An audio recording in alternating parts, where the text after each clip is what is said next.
Well, I was born in Reading, Pennsylvania, at Reading Hospital, and I was born on April 20th, 1943. Okay. Did you grow up in the Reading I, area? I grew up in Reading. I'll give you just a little bit of additional background. My father was killed in the Second World War. He was a Navy flight surgeon, so my mother remarried. But I was raised partially by my grandparents and partially by my parents and stepfather. So we moved out here to Rifton, which is right behind us here, in 1947. So I went to the Exeter School District almost my entire school life. Graduated from Exeter High School in 1960. Okay. Now, when did you start your musical instruction? They had the usual musical program at Exeter High School, and I started playing clarinet probably in 5th or 6th grade. It was either 5th or 6th, and then moved to tenor saxophone in 10th grade. Started on tenor sax, and I was interested in music, but I was equally interested in sports. So once I finally grew before my senior year of high school, then I made the basketball team. So the saxophone kind of took a back seat for a little while. When did your saxophone started? When did it take over? So this is a good story. So I went to college as a math major. Went to Ursinus. I was a terrible student, almost everything, but at least I could get by in math. And my math teacher was a Dixieland trumpet player, so he kind of liked me, and he knew I liked music and stuff. So he was like a little advocate for me. So that helped too, to have a teacher that liked you, and I excelled in math. So I got into Ursinus as a math major. Well, I was I was home after my sophomore year of college, and I was hanging out down the local bowling alley, Boulderama. It's not there anymore, and some younger guy comes up to me. He was the younger brother of a trumpet player that was a really good trumpet player, Bob Murphy, that was in my high school band with me. And he says, "Pete, you play sax, don't you?" And I'm like, yeah. Well, like, how did you even know this or remember this? He said, "Well, Phil is starting a band, and he needs a sax player." I hadn't touched the instrument hardly at all for at least maybe 2 years. Once in a while get it out. So his full name is Phil Vagnoni. He was the son of Shorty Long, Emilio Vagnoni, who was a very well-known country and western entertainer in the Reading area, and he was on Broadway and stuff like that. And he had the thing down here called the Santa Fe Ranch. Has anybody ever heard of the Santa Fe Ranch? Probably not. So he ran the Santa Fe Ranch, and they had all kinds of country acts there. So he had a recording contract with King Records of Cincinnati, and Phil had all the 45s and all the LPs of the King and the Specialty. And so we were really into the rhythm and blues artists. Phil was the rhythm and blues artists of Little Richard, Fats Domino, and Ray Charles, and all those people. He had all the records. So we put this band together. This was probably July, August of 1962. We put this band together, and I just was on fire listening to Lee Allen, who was the tenor sax player with Little Richard, and Earl Palmer, the drummer. I mean, I could just listen. I'm like, oh man, this is it. And so I just fell in love with that music, and that math teacher, Bill Miller, he saw me playing one of my best friend's wedding reception about a year later than that, and he says, "You improved 500%. How did that happen?" It's like, well, love of the music, So I think that was one of your questions you had, was what was the first thing, and then I started buying jazz albums because I knew jazz was going to be it. And I bought this and I bought that. I bought a Sonny Stitt. I bought a John Coltrane. I bought a Zoot Sims. I bought a Sonny Rollins. I can name the albums they were too. And none of them, like the Coltrane one was a lot of the Live at the Village Vanguard stuff with impressions. It was over my head. But then in the summer of 1963, I was out of school for a short period of time, which I can get into. And I went down to Shirelli Brothers Music on my lunch hour, and I picked up Coleman Hawkins Meets Duke Ellington, read the liner notes. And when I got home and listened to Mood Indigo, it's like my whole world opened up. I'm like, no, the tone that he had on his horn, and how he built his chorus after chorus, each one building on the ideas of the first. That was it. That opened up jazz for me. You know, that was it. Can I jump into in your high school? You played in bands. Oh yeah. Was it strictly classical, or was there also jazz? Or? There wasn't much jazz, although we played a few things. It was what you consider. They didn't have a stage band, although Bill Miller put one together when I was a senior in high school, and he asked me to play clarinet, and I am the world's worst clarinet player. But I sat there and played clarinet. But no, it was mainly your typical concert band and marching band. And we played I remember we played, not St. Louis Blues, Basin Street Blues. So I got a little taste of something, but no. So your musical education in high school, or your jazz education was mostly self-taught? Mostly self-taught. Yeah. I made district band in 11th grade, and I tried out for county band, which was the lower level, and as a senior didn't even make it. So, I mean, I could play the sax, but I wasn't very good. But I took lessons. My teacher was Sam Karenny in at Zezwitz, and there was two woodwind guys, and Jerry Hasbrook was the classical guy, and Sam Karenny was clarinet and sax for the more pop and jazz-oriented guys. And he taught Jerry Mulligan when he was living in town here, you know, in Birdsboro. Wow. Mm-hmm. Just pursue that a little bit. How did that relate to your time frame, Jerry Mulligan? You ever did? Not at all, except that that was probably 5, 6, 8, 10 years earlier than I was. I studied with Sam from, as I said, I started around 5th or 6th grade, you know, on clarinet for those first 4 years, and so that was probably 1955, 6th on through 60. Was there a reputation of Jerry Mulligan was here? Or? Yeah, he had a picture up on the wall, of course, you know. Yeah, okay. yeah, and some other guys too, a couple other guys whose names I can't remember, but you know, Sam Karenny was the instructor of woodwind cats and he would recommend you for bands and stuff like that. You asked which was the first band that I was in, and that was the first. He actually sent me to a couple bands when I was a senior in high school. I did a lot of rehearsals in one gig, but they were of no consequence for me because I was just going in and trying to play, you know. What was your first professional gig where you got paid?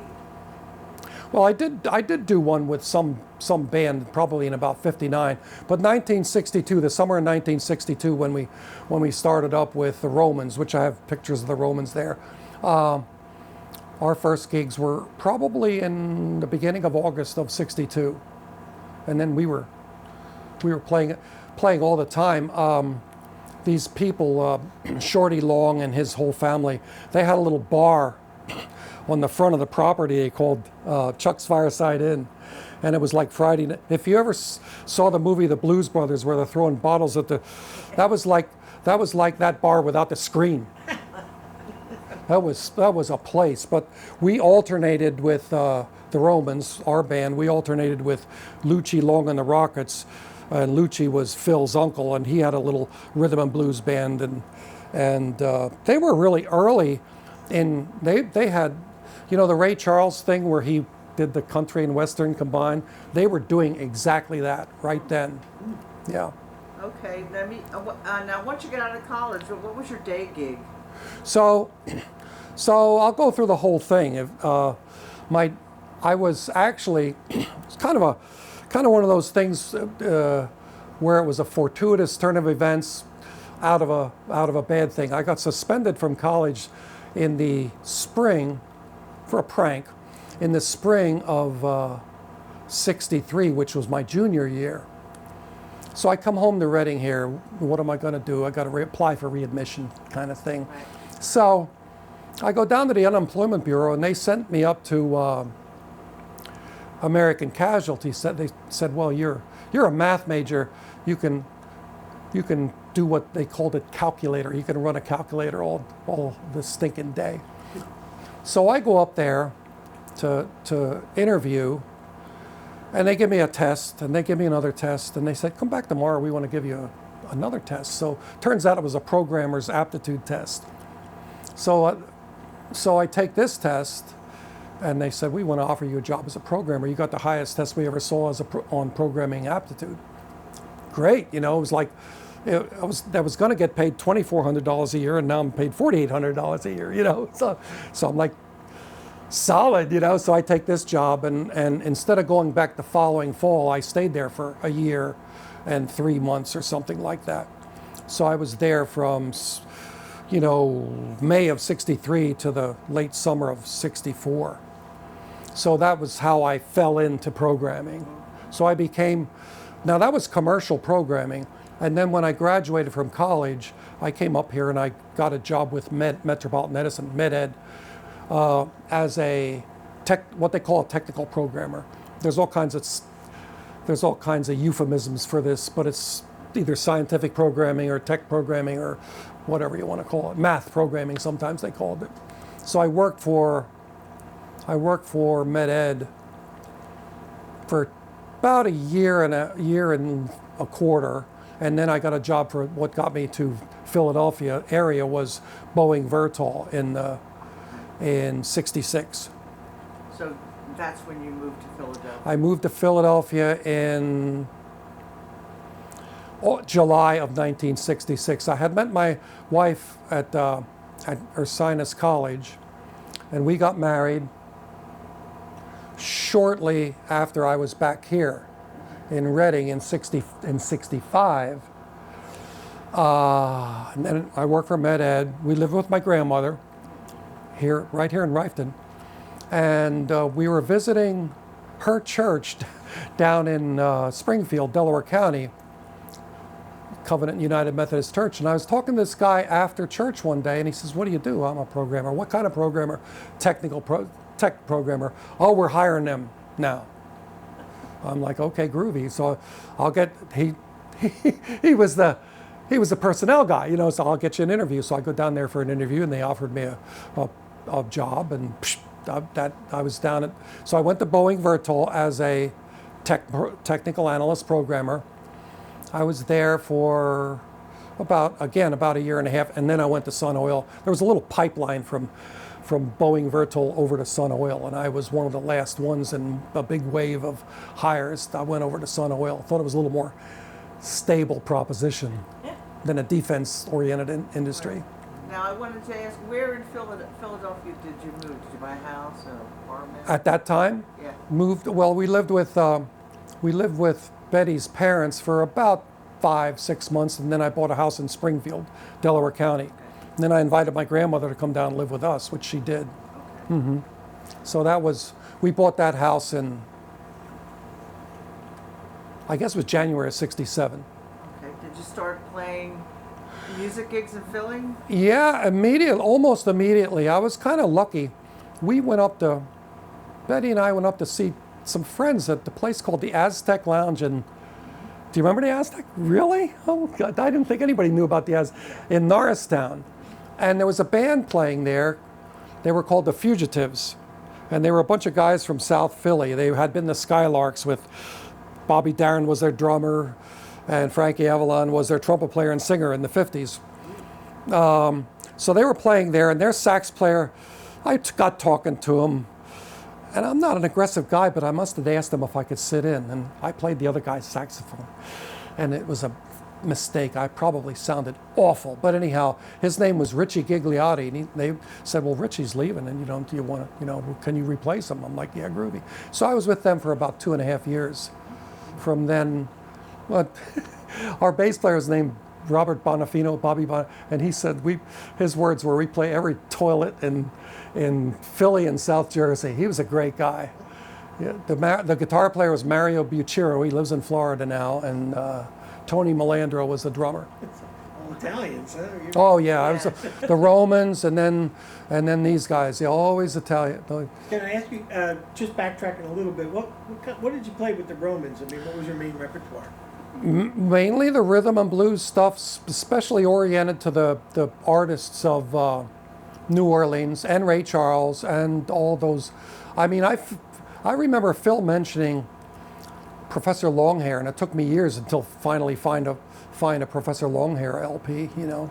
And you know, the funny thing about that period of time was you'd listen to records, and it took me 20 years to find out who Lee Allen and Earl Palmer were. I mean, I just knew who they were by their sound, but you know, of course I knew Red Prysock because he had records under his own name. And I knew Syl Austin. I knew all the R&B sax players, but I think I found out who Lee Allen was before too awfully long. But sometimes the sidemen weren't mentioned. Plas Johnson is on this record with what's that guy's name? Another New Orleans artist, and he has this great solo. And I only found out it was him 2 years ago. So these were primarily white audiences, I assume. They liked this black music you were playing, or were they mixed audiences? What were the audiences? They were mainly white audiences. Yeah, sure. Yeah, but yeah. They were digging this. Oh yeah. R&B, black Oh R&B. yeah. Oh yeah. And definitely. You were white guys. Yeah. Playing this black R&B right. to white audiences. Yeah. That'll get into the next part of the story, the next band I got with, if you want to. Yeah, I just wanted yeah, but no, yeah. Okay. Mm-hmm. Okay.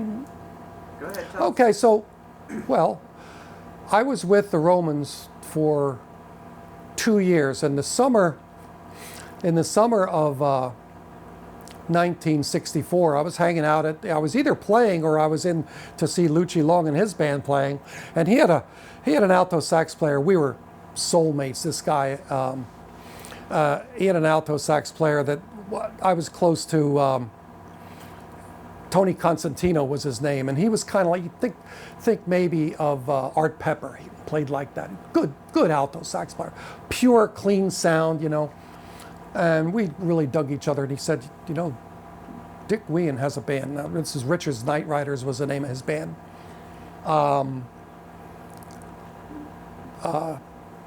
Billy Smith was an alto. I think he was a tenor player. He's quitting that band. You should give him a call. I'm like, okay, you know, so I did. So he said, well, come on into that. Now, the Melody Lounge was the entertainment room in Reading at the time. I tell people all the time, every little town had one room where they ran music, 6 nights a week. Some places had 2. Allentown had 2, but Lancaster had the Village, Reading had the Melody Lounge, and, you know, there was one, Harrisburg had the Pueblo. So I go in, I take my horn in there, and I go in, and this is the first mixed group I played with. There was an organist by the name of Duke Norman from Reading. Beautiful organ player, kind of like along the lines of Jack McDuff. And the leader, Dick Wien, played trumpet and valve trombone. Artie Dietrich on drums, and then sax player. So I get there, and Duke Norman had just walked in, and he climbs up behind the organ, and he starts playing. I think he was playing I Covered a Waterfront. He just starts playing that tune. I get my horn out. I just start playing the tune with him, and says, you got it. Like, in other words, I was accepted, and Dick Wien was just walking in the club. Duke Norman says, no, you got it. It's all good. So I was with them. I went with them. Now, that was the first time I got to play a lot of jazz. We would play, with the Romans, we would play Jimmy McGriff stuff, you know, and that kind of stuff. And I knew I loved jazz, but I mostly played rhythm and blues with a little bit of jazz. Now, with this band, we played probably 65, 70% jazz, and then some rock and roll. And we play all, you know, we played a Pueblo in Harrisburg. They played in Williamsport before I was with them. We played the Reading Fair. We played, do you remember the Earlton Lounge? Yeah. Yeah, we played the Earlton Lounge. That was a great place to play. You played 7 nights and 2 matinees. You really worked down there. But it was a good band. Well, Duke left probably after about 3 months, and we replaced the organ with guitar and bass. And the Beatles were really starting to take off then. So, of course, and the British invasion really became a thing. So our repertoire changed from 70% jazz to maybe 35% jazz and 65% Beatles invasion and rock and roll and stuff. I was with them for This was '64. I was with them until about November, and then I went back to college. I was in my senior year, and playing 6 nights a week and getting up for 9 o'clock I had to leave. I was really sad to leave that band.